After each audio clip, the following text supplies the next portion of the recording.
Hello, Kuzampur, and welcome to our podcast, Mindful Journey Caring for International Students. My name is Sonam Penjo, and I'm the host of this show. And this is our 9th episode. And with me, I have co-host Dr. Sonam Palden. And this show is brought to you by CB Media and sponsored by Bodify ECPF and powered by CB Custom Print.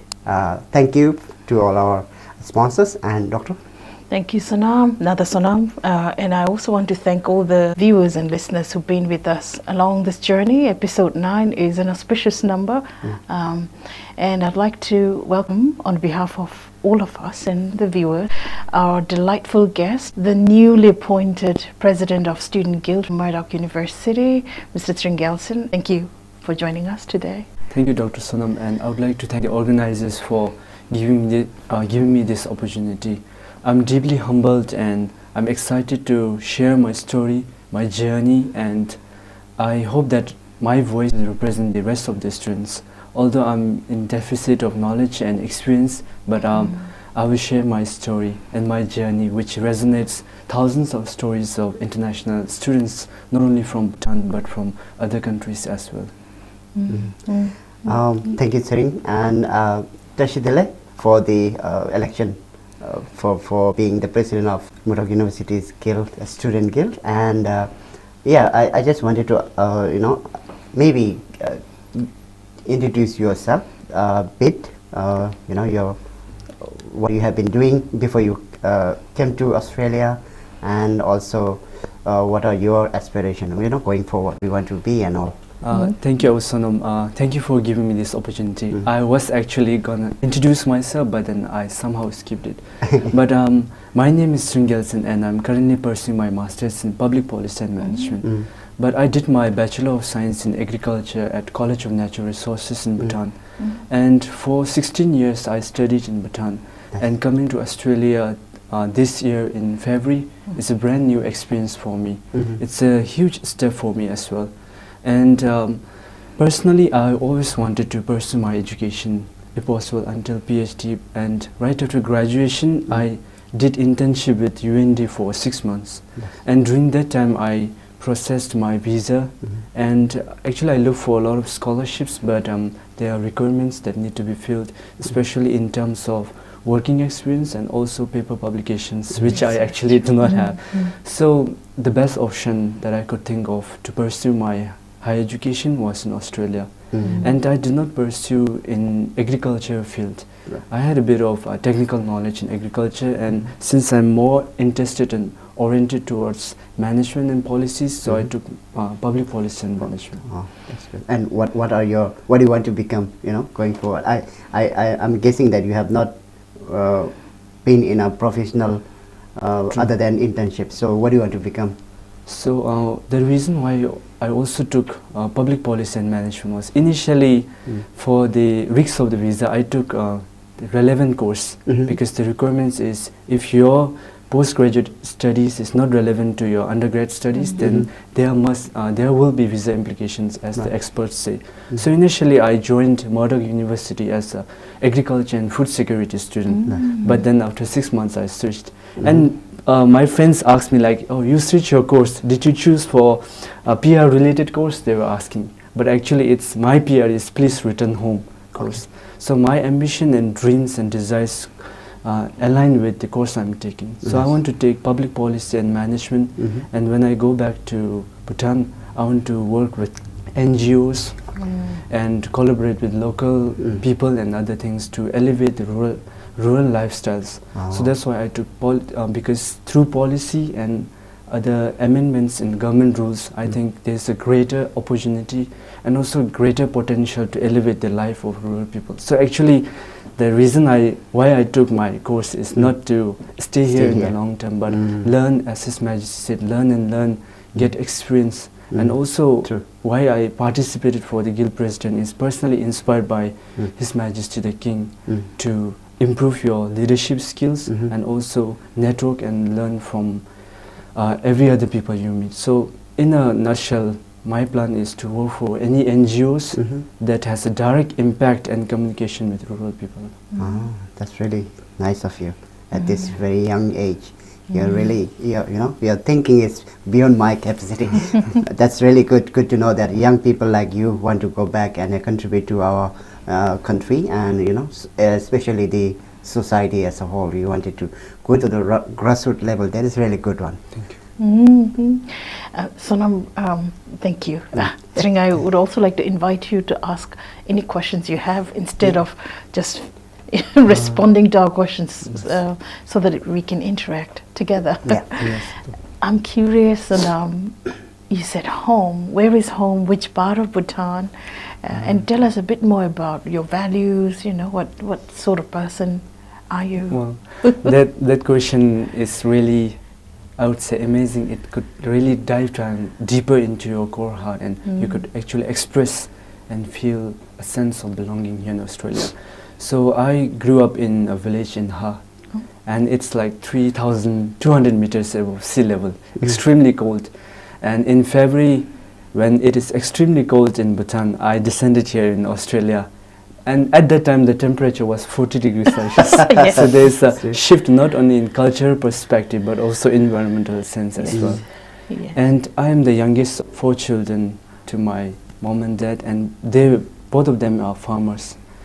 And I grew up in the farms, in the villages, and I would say I'm really lucky to be born in that era when technology was not really at its peak, because we get to interact, we get to play in the mud, soil, True. in the rivers, in the forests, and I'm deeply attached to my home country in Bhutan, and I'm from Ha. So as the saying goes, like wherever the tree grows and the branches reach anywhere, everywhere, at any time, but the root remains in its place. So for me as well, my ideal life, the vision would be to settle in Bhutan. I would agree that in terms of monetary aspects, the countries like United States or Australia, they offer better monetary benefits, but in the end, the satisfaction that we get from working in our own country would be so much better than the dollars, I would say, that I would make. Moreover, I'm deeply indebted to my country, because everywhere when I interact with people, they get shocked, because not many countries around the world have free education, free medical services. And when I tell people that we got free medical and education, they will say, "Oh, is Bhutan really rich country? How's the GDP?" they would say. And I said, not the GDP, but because of the profound leadership of our majesties, because of them, because of their far visionary planning, we get to enjoy freedom, and we get to enjoy the gross national happiness. So I studied up until my graduation free of cost. So I have to really give back to my country, not in just the services that I use, but the soil on which I grow. So and not just word, but I really want to go back and serve my country. So I hope that answered my Yes, and I hope that answers questions within you as well. That's true. It's very interesting that he have, from his childhood until your graduation, you have been in Bhutan and never been out of there. And also, because this is, the podcast is about the mindful journey that international students, as an international student, we have to take on, right? So that's why I wanted to ask, because you have never been out of Bhutan, let's say, because you said you have studied until your graduation in Bhutan. So what were the differences you saw when you first came in here in February this year? So that's what was your expectation, and what did you see here? Yeah, that's a really interesting question. So as soon as I flew from Paro Airport, landed in Bangkok, and when the staircase, then my brain started downloading different experiences from the escalator itself. So I got a lot of exposure from the first time I landed in another country. But before that, the experience of foreign countries, experience of developed countries, technological advancements, airplane and other sort of things, I've experienced only through movies like Hollywood movies and other things. So as soon as I actually experience and immerse myself in Australia. It felt like entering a real life movie. So especially when I meet a lot of people, different people, for my whole life I've seen Buddhist people, same face. And as soon as I started landing here and meeting a lot of people, it was overwhelming at first. But then I learned to adapt and adhere. But to answer your question, Sonam, about the differences between Bhutan and here, the main difference I found is we Buddhist people have a really closely knit community. So in Bhutan, we do not have a reason to just visit our neighbor and have a cup of tea. But here, everything is appointment, or it's weird to just go into another person's home and have a cup of tea. So there's a big difference in cultural aspect as well. And also, in Bhutan, we pretty much know everyone in our community, even in our Dzongkhag state. But here, like, I haven't met my neighbor since I came here, although we stayed in the same suburb of my neighbor. I haven't actually seen them and also interacted. So I might have seen them going here and there, but I do not exactly know who my neighborhood is. Okay. So the first morning when I woke up in Australia at Bentley, when I woke up and I stepped outside, I feel weird to see no one actually. So everyone has gone to their work and work home, and there is actually no, I would say, much kind of celebration that we have in Bhutan, a close-knit community. So here everyone is, I would say, individualistic, independent manner. Even the kids are taught how to be independent instead of teaching how to be coexisting and also dependent on each other. So they are taught to be independent from a very young age. So that's the culture differences I've seen. So if I'm not speaking too much, I would also elaborate on another of the differences that I've seen. So in Bhutan, we are taught to respect our elders, professors, lecturers, so we would refer to our teacher as sir, madam. And also we do not speak directly with our elders or teachers, but here with the professor you actually interact face to face. And also I had professors, and I call them professor, doctor, and they would say, no, just call me by my first name.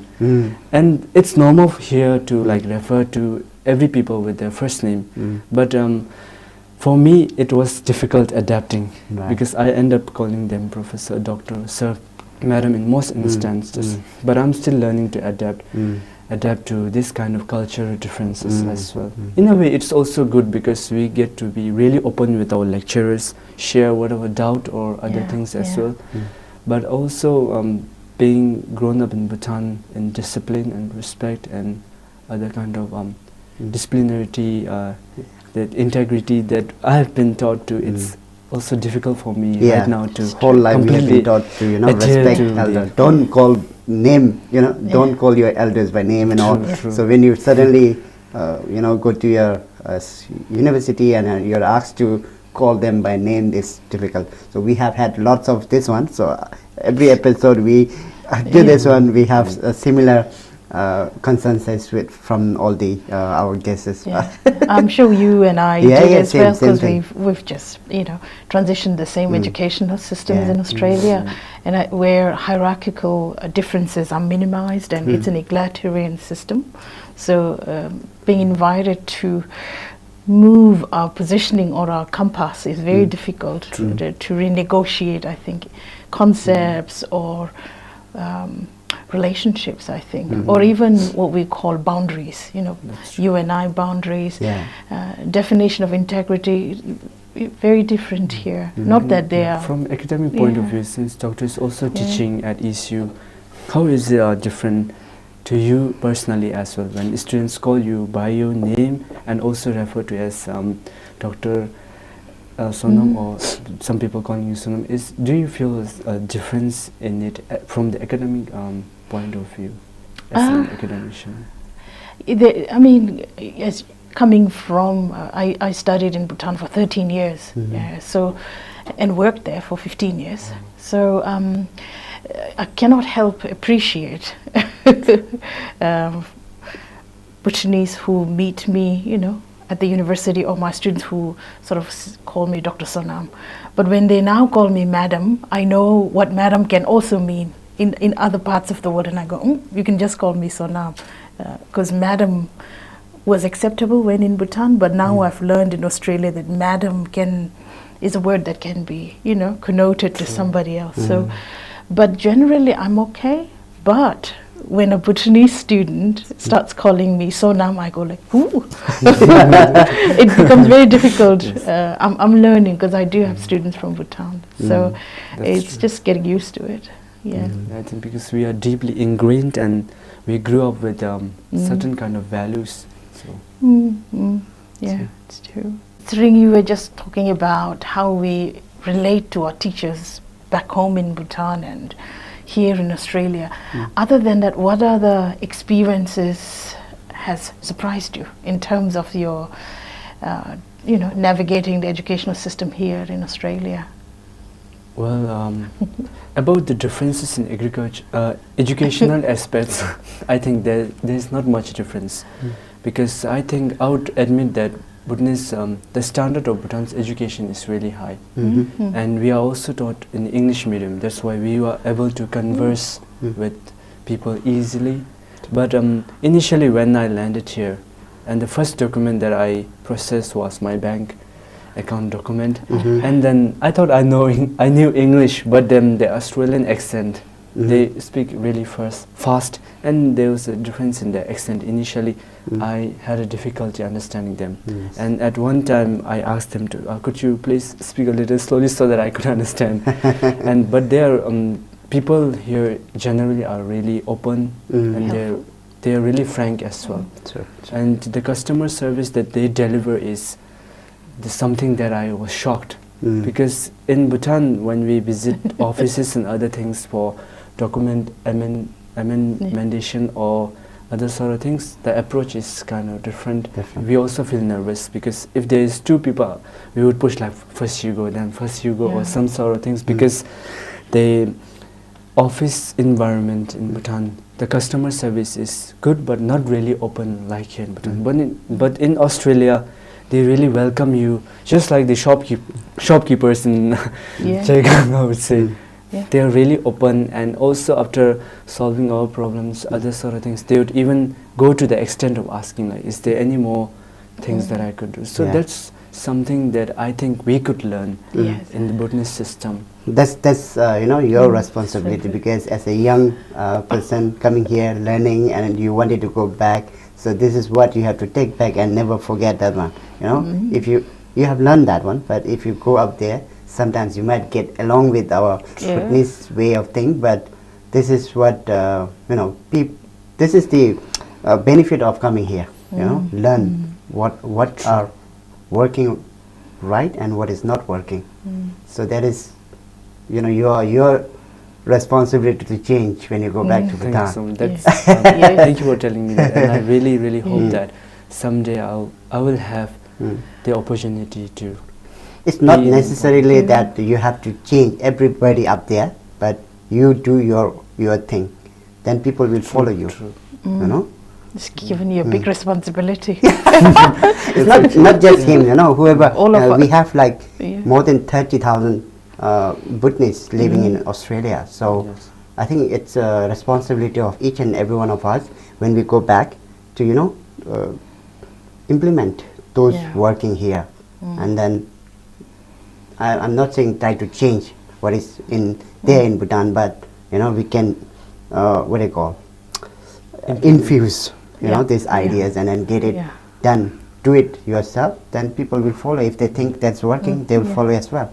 Service sectors have a lot of work to do in Bhutan even now, because I go very often to Bhutan, and you just reminded me in 2005-06 when I was working for the Ministry of Education, we would all line up for our salaries in the bank, and it felt as though I was there scared, trying to get money off that teller, and they would be quite brash and rude sometimes.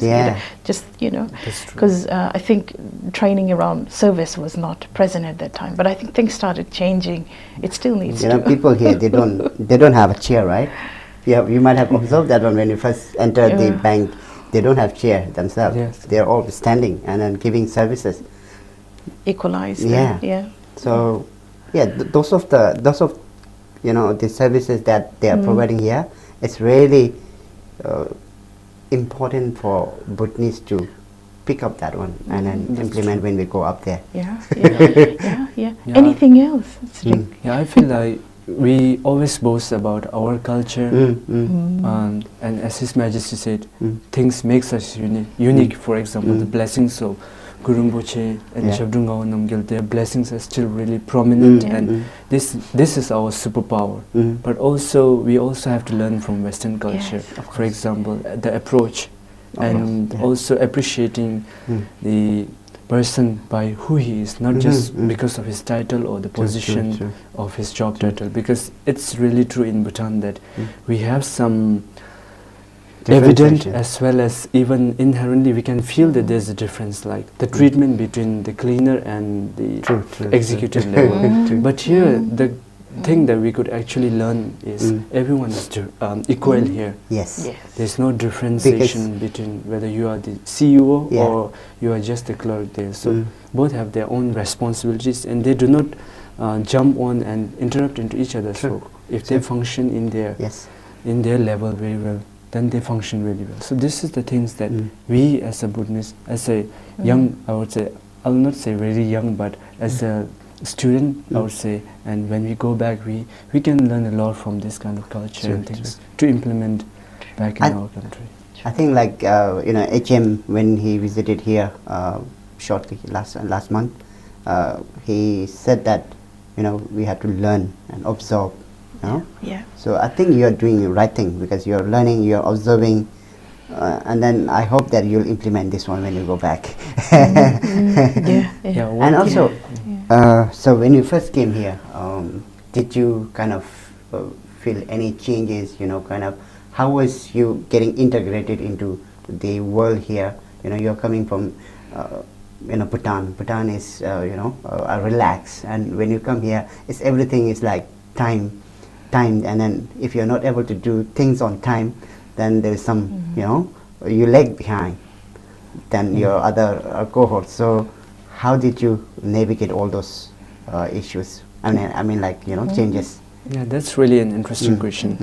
I think we Buddhists have a way of, like, if we say 10, then even the chief guest would arrive at 10:30. So that's like a trend, because that's why some tourist guides, when they receive their guests from the airport, they would say, our BST is not Bhutan Standard Time, it's a Bhutan stretchable time, they would say. And also, when I was studying at College of Natural Resources, we had exchange students from Germany and also from America as well. And I had a really close German friend. And whenever we plan for trips and other things, and I would say, Peter, tomorrow let's go at 9 a.m. And he would again ask, is it 9 a.m. the normal 9 a.m. or Buddhist 9 a.m.? So in a way, we Buddhist people are kind of relaxed, and that's why I think we are inefficient at times as well. And here, and especially what I've heard about Japan, is they're really strict with time. So 9 means 9 a.m. And even if you're late by 1 minute, then you cannot.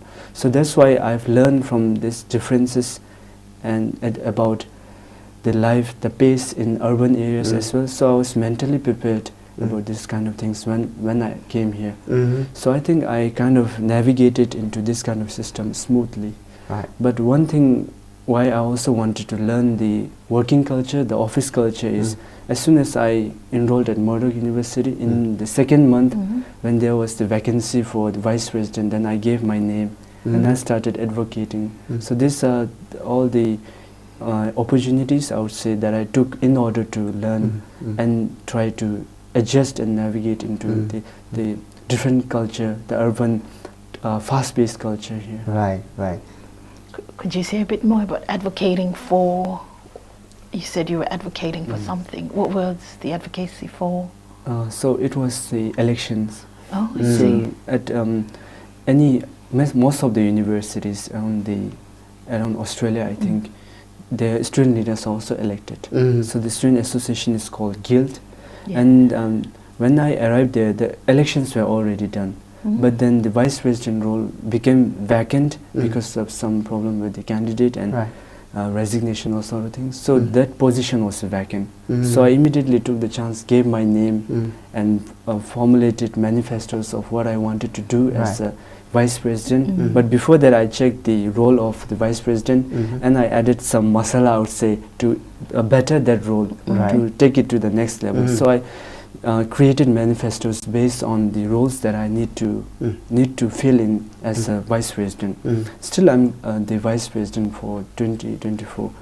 And then I posted videos on my Facebook, TikTok, Instagram. So like Donald Trump did to reach to every other age categories, I also use WeChat as well to reach out to older generations, I would say. Telegram, WhatsApp. And to reach out to the younger Gen Z generation, I use Instagram.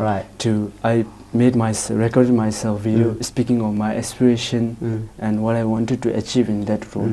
So I let my friends share them to every other friends, and also I shared it to the common group chat that the Murdoch University has, Buddhist community chat, Bangladeshi chat, and I kind of reached to every other different groups of students. So that's why, surprisingly, I got the highest vote and got elected. Although there were 14 candidates, I think, at the time. For the vice president? For the vice president. Okay. So that's I got elected, and from that opportunity, I kept on learning. And then for 2025, I gave my name for the president, formed a party called Unity, inspired by His Majesty's speech during the Gelsung inauguration, where we have to focus on unity to bring harmony. So I made a party called Unity, and then luckily we won the election as well. That's good. I could see like you have done lots of work towards the I think maybe I can say you are politically inspired. Yeah, you're training for that and on. And from your the role as a vice president, you might have learned so many things. And then what are few takeaways that you reach out to people when you contested for the president? So the one of the thing is, at the end of the day, people choose based on the manifestos that you have as well. Also, relationship and networking also plays very important role in political sense to gain votes. But when the time really comes for electing the right person, I think people really decide on the capable person. When I say capable, I'm not saying I'm the most capable. There are other talented, highly capable contestants as well. But people choose based on this one as well. Their confidence in the person. And also the good thing that the opportunity I got was also representing as the vice president. So as a vice president, I used that strategy where we are welcome in the Australian style, I would say. And as a vice president, I had to deal with a lot of educational related issues, the academic integrity issues, student appeals policy and appeals as a board member. I get to interact with a lot of students in educational aspects. So whenever I interacted with them, I always try to take it to the next level, to be open as far as I can, and also to give the best service. And in a way, I connected with a lot of people from different backgrounds, and during the election, those people that have formed a bond or friendship, they really played an important role. They advocated on my behalf. They advocated on our party's policies and manifestos. So in a way, we were able to reach to every student at Murdoch University. The PR is one thing that plays a vital role, and not only in universities, but also when you go to the job place and all. So I have had lots of friends who have, before even completing their university studies, they were given a job opportunity because of PR. So I have always been advocating, our Buddhist friends, those who are studying, to get involved in clubs. And also, there are lots of clubs in universities. I've been encouraging them to do so, because through there you get your life-changing opportunities. True network. And it's one of the things you have to continue to do as a leader as well. Yeah. Congratulations again. I think Thank you so much. I'm sure it sounds easy when you say it, but the effort and the thinking that you had to and your team had to put in must have been incredible. Yeah. What's your vision? What's your vision for 2025? Yeah. As a guild president. So the vision was formed on the term unity. So we focus on the three letters of unity, U and I. So U for United Campus Culture. So for United Campus Culture, we are focusing on bringing different culture, celebrations of other cultures, festivals, and this appreciation of different culture and celebrations, we actually form a unity as a big community. For example, Murdoch is famous for celebrating different cultures. And one of the visions our party, now I'll not say, since its election is over, I would say not the party, but the guild is planning to bring and celebrate, for example, Indian cultures like Diwali, Dasain and other things. For Japanese, the Japanese autumn festivals. And for the Chinese, there are music festivals. For Buddhists, we are also planning to celebrate Losar as well. Oh, that's good. And in a way, we can share our culture, food, dress, and other things with the bigger community. And we can learn from each other's culture and democracy. That's the focus for the unity, U for United Campus Culture. And we focus on nurturing student well-being. The student well-being is, the works are done by the counselors and other relevant stakeholders, but as a student, from the student side, we want to take it to the next level. So we are working on and planning on how to nurture student well-being, how to create a proper channel where students can easily access the services. So we're going to be the bridge, or we're going to refer to the relevant person without taking a long time process of booking and other things. So in a way, we're going to celebrate the important days like mental well-being day and other things in collaboration with the university to nurture the student well-being. The student well-being is there now. We want to nurture it and make it a culture stronger. And for we are United Campus Culture, nurture student well-being. And for we are going to implement new strategies, innovation and other things. So for now, the students, the internship opportunities are only given to 20% of the students. I don't know what's the case in other universities like ECU, but at Murdoch, only 20% of the students, they get internship opportunities, and also that to achieve that you need to be in high distinction.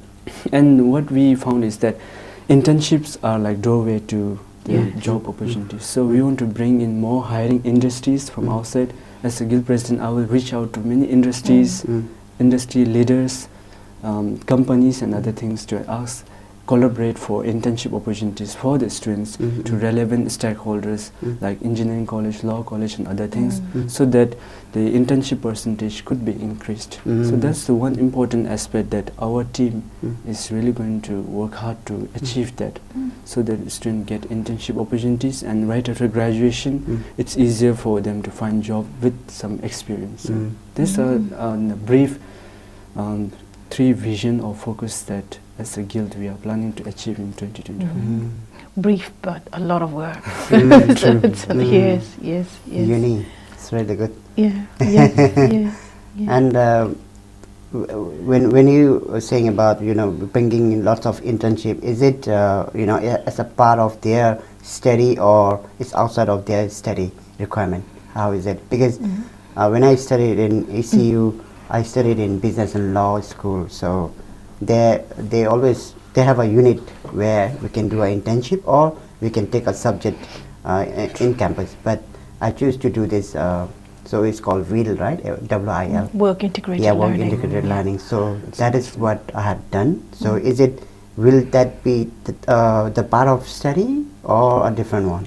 I've seen that Murdoch also have the WIL, so definitely it should be a part of their study, is it? Yeah. So as Dr. also mentioned earlier, so this works requires a lot of work. So I have to actually mediate between the academics as well as the external things. So for that will work integrated learning, only 20% of the students would get for the high distinctions. So in order to increase their opportunities, it can work on both ways. So either collaborate with the academic planners, academic council, in order to integrate it as a subject, part of subject, and also if this does not really work out because they only focus on high distinction and also the numbers are less. So for the bigger number, I think it could also function as independently with some creating some separate independent agreement with the hiring industries and companies as internship as well.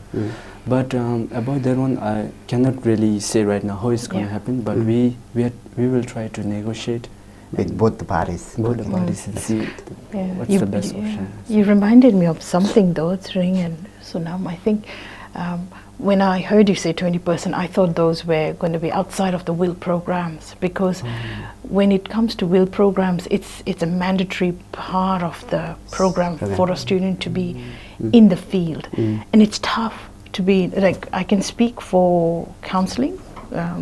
For counseling, it's accredited by a body where you need to be in the field for almost one whole year, at least at ECU. So you're so right. It's a great doorway to know the industry here and to learn, get a hands-on learn where you are able to apply theories to the field, to practice. But it's really important for students to be prepped before they get to the field. That's one component. So for Bhutanese or all international students, when they come and do our course, I always say, can you do some work where you are talking and interacting with people or even customer service, so that you're able to know the language before you're there doing the work. That's one. But the second thing that you reminded me is a lot of Bhutanese, like when they first come applying for a visa to study in Australia, the first thing I say is, make sure you pick a course that's relevant to you and that gives you skills directly, which means a course that has a practicum component like WIL, instead of theoretical, simply picking a theoretical. So that's something you reminded me of. I think the consultancies also play a really important role. Yes. The counselors when choosing the course. So currently at Murdoch University, most of the students, they would, after enrolling into their course, and after knowing that there are other courses that are of their interests, they would say like, oh, my counselor never said about this course, and sort of thing. So I think as a consultancy also, you have a very important role. That's true. It's our responsibility to give the option, but we also have to align. Like you said, when you first came here, you studied your the study that you have undertaken. So we have to align all those things. That's why when we do map work or the matching, so we have to present those subjects that are relevant to their current role or study, or sometimes now with the change of the policy, we can now present a lot more options to them now. But previously it's not like that. So we have to present those that aligns with their current role and then also the study they have undertaken previously. So that's why. But now it's different. But it's also true what you said about you need to have an HD level, which means you need to be academically strong to be able to get into such a course as well. They can be competitive. So there are a lot of factors. Determine. So one thing I could say is, as an agent, we come across lots of different students, different type of students, and from a Bhutanese point of view, lots of Bhutanese students, they never open up. They will not tell us what they want. They won't know? Yeah. Is it because they don't know? Or I don't know. Maybe I feel like we Bhutanese are more dependent. We are more dependent, and then we don't want to do some homeworks ourselves. There are things like when I first came here, I did all my homework. I did study. I did some research on what I want to be, what I can do to get what I call the knowledge and then expertise that I would require to become what I want to become. So these are the things they are not doing it, and then they expect the agents to fit in everything to them. We can do only so much Yes. that is there, but it is their responsibility to come up with ideas, and then say, okay, I want to be this one. I have studied this one earlier. Now that is not aligning with what I want. Give us those kind of thing, and then we'll present to them lots of things. I think we, as a Bhutanese, we are not opening up. No, I think we are not opening we up. are so used to getting depending, everything ready. Even in schools, we are taught. Yeah. Fed. Yeah. So that's This why- dependable thing is a little bit dragging us behind. So I think we should come up, give them, make them work for you, give ideas, and then say, okay, I want to do this, can you check what are the requirements? So those are the things that they have to come up with. It's not that, okay, kachi beru tuk, nagi kachi beru ratuk, because you're expert. We're expert, but we are not, we can't give you all the things. We can only give certain things, no? But that really goes down to two trainings, Yeah. which is so integral. One is the education setup in Bhutan, where you are, it's so hierarchical. Yeah. You're taught, Yeah, and you're a vessel. That's right. You just get filled in, that's true. and you come with that. And then the second is we have trusted our leaders for a long time, our political leaders, Yeah. elders. So you have trust in others that are experts. So I think these two factors, cultural factors, play a huge role in how we are operating, and I think lessons on how we need to start Yeah. shifting, and the lessons need to be implemented even in the Yeah, I think educational system. yeah, like Doctor said, it's the thing that we were taught. Yeah. So that's why we have become more dependent than you said that the kids here are taught how to be independent, but we are taught how to coexist, and also that is the thing. Yeah, that's, yeah. that's playing a vital Yeah. role in our life. We could go on. I mean, one Yeah. language to say is dependency. I would also like to add there is another language that goes alongside, that is trust. You Trust, trust the system. True. There No, is- not only yeah. system. We trust as a witness. I have seen lots of people. We trust people. Other people blindly. We don't study about them. We trust them, and that is where we become. Lots of us become a victim of scams and all. So I think that trust thing is also not really good. I would say. It's good to be aware of the Yeah, diverse world. yeah. Yeah. It Because- also, yeah. Like, let me tell you one thing. Like, you get a text message, right? There are lots of scammers who can text you. They text saying that they are from MyGov, your MyGov link, and then when you check it, you have to check, whether that is really a MyGov thing or not. And when you check that link, it's not MyGov. They will say, it's from MyGov, but that link is not MyGov. So once you click that one, all your data are taken, and they do. Even the tax returns, they do it. And then they claim the money, and then they take it. Lots of people, Bhutanese I've seen, because I used to do a tax before. So I've seen such things happening, so don't trust people blindly. That's true. Yeah. That's to all our viewers, because as a student, you are here, you're learning, you're studying hard, and you're working hard to earn. And I have seen lots of Bhutanese being the victim of this scam, thousands of dollars being taken away. So that's really, it's not good to hear all those news. We feel sad, but it's also important, to be aware of, not to trust anybody else. True. Yeah.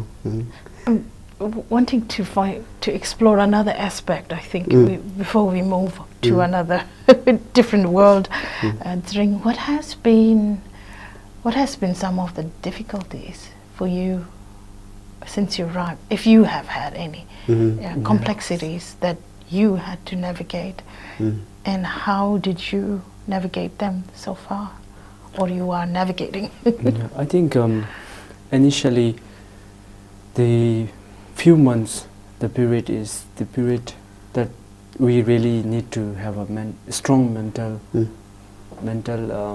attitude as well, to remain positive. But because especially when I came here, it's post-pandemic when most people rushed here, and it's big time when many people came here, it's really difficult to get job as well. And at that time, if you cannot remain positive, there are instances where people really lose their self-esteem, their motivation as well. But personally, for me, I was lucky enough to have a very great host and supporting people that helped me transition, navigate, and also helped me felt at home. So it was easier for me. But also I had to learn a lot, putting so much risks. I would say also great in order to advance myself, I would say. For example, I always drove manual car in Bhutan. So I thought it's really important for me to drive here. But initially, when I started using the bus service, I learned it through YouTube about how to do it. So one of my housemates, when he got the time, he helped me purchase the transport smart rider card, and then he did not have the time to teach me how to use it. Neither other housemates, because they were all busy with their own. So when I got the time, I did not stay at home. From the second day, I browsed through internet and I went out, because I told him that if I get lost and cannot come back, then I will call you. I had his phone number. But before that, I will explore it myself. And then I started venturing. I started traveling all around. And in Kings Park, I went alone. So I heard that for the Buddhists, the bucket list is Kings Park as well. So I browsed it into internet. I changed around 4 to 5 buses, and then I roamed in Kings Park alone. And then I thought, now I will visit the Queen's Park. And I used the map to browse for a Queen's Park. And actually, the funny thing is, when I went to Queen's Park, actually, when I reached there, the name of one of the parking in suburb was Queen's Park. So it was just a parking. There was no park actually. But in the map, it said Queen's Park. And I thought it will be another recreational park like the King's Park. And then when I actually went there, it's another thing. So when I came here, it's in like February. The bus service was free at that time. So I roamed even to south towards Rockingham and north towards Joondalup as well. And I took a train. At one time, while I was coming back to my home, the train was going in the opposite direction as I checked my map. And I was like, it's going opposite way. I messed up, I knew. And then there was a Vietnamese guy near me, and I asked him and told him like, it's my second day here, so can you help me? And he told me like, just in the next stop, you can take off and then take another that goes in the opposite direction. So the thing is, people here are really friendly, mostly because of multicultural. There is no racism. So that's why I did not hesitate to ask people for help.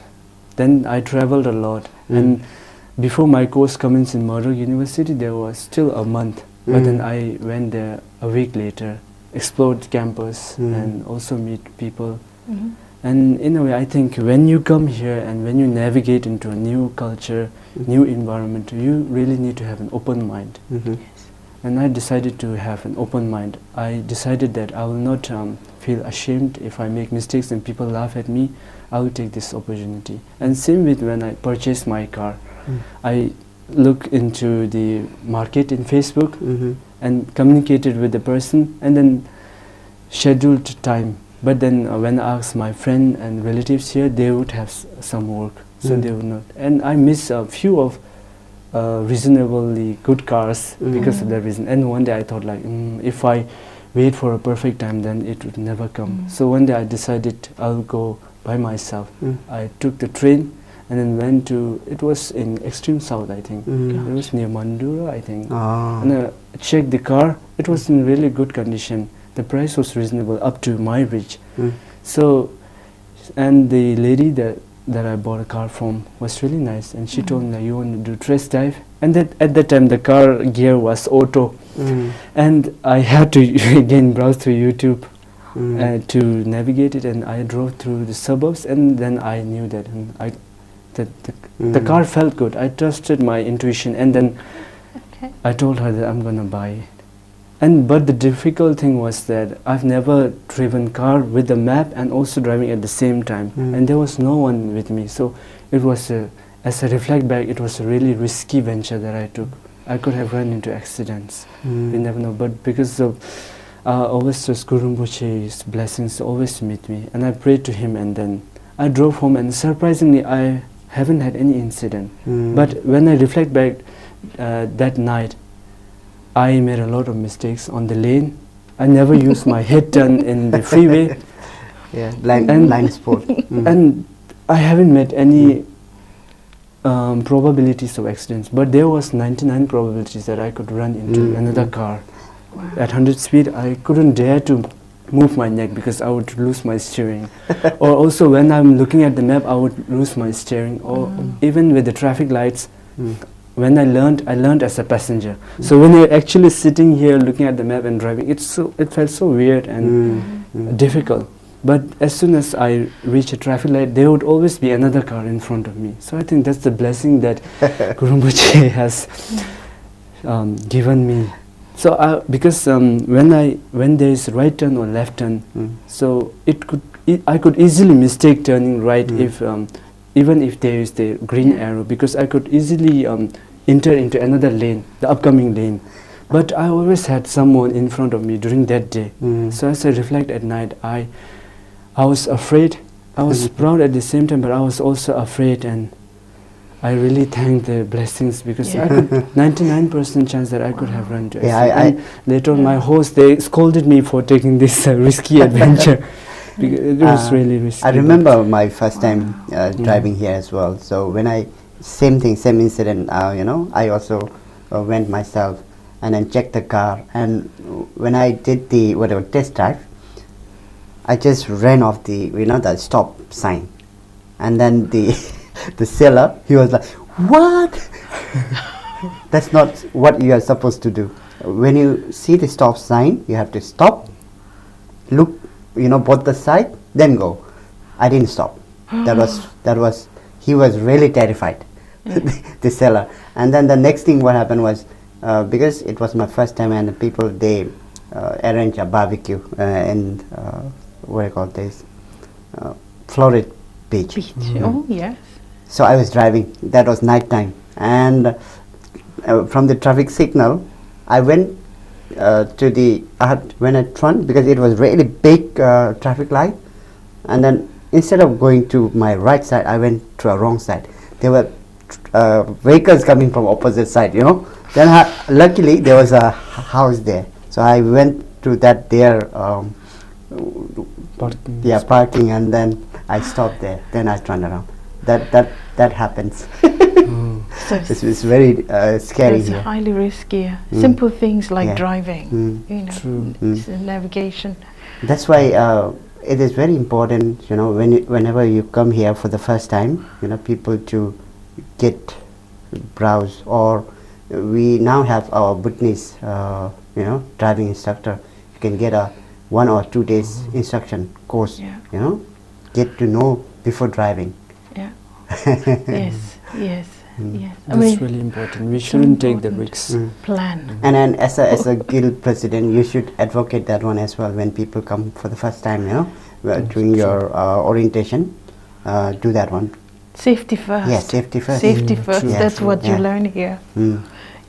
But I also heard something really profound, Sring, about you trusted your intuition.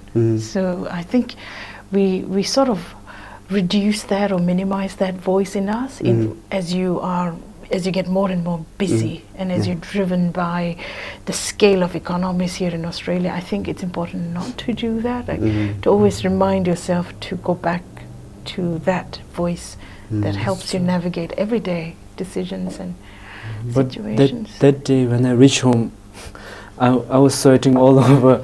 My t-shirt was wet from sweat actually. It was scary, but I wouldn't recommend to others to do the same. It's a risky venture that we shouldn't risk on, I would say. But sometimes when being tough is the only option, you have no options left. But you shouldn't take the risks in such cases. Safety always comes first. Yes. So as an agent, we also advocate to people, whenever they come from Bhutan, we always tell them to do the right thing. We send them lots of links, but I'm not sure whether they are clicking on that or not. But that is our responsibility. We have to share. We share that one. But it also, now that both the ECU and then Murdoch, two of the largest Bhutanese cohort studies there, it is your responsibility, not just to the Bhutanese, but also to all the international students to, advocate all those things.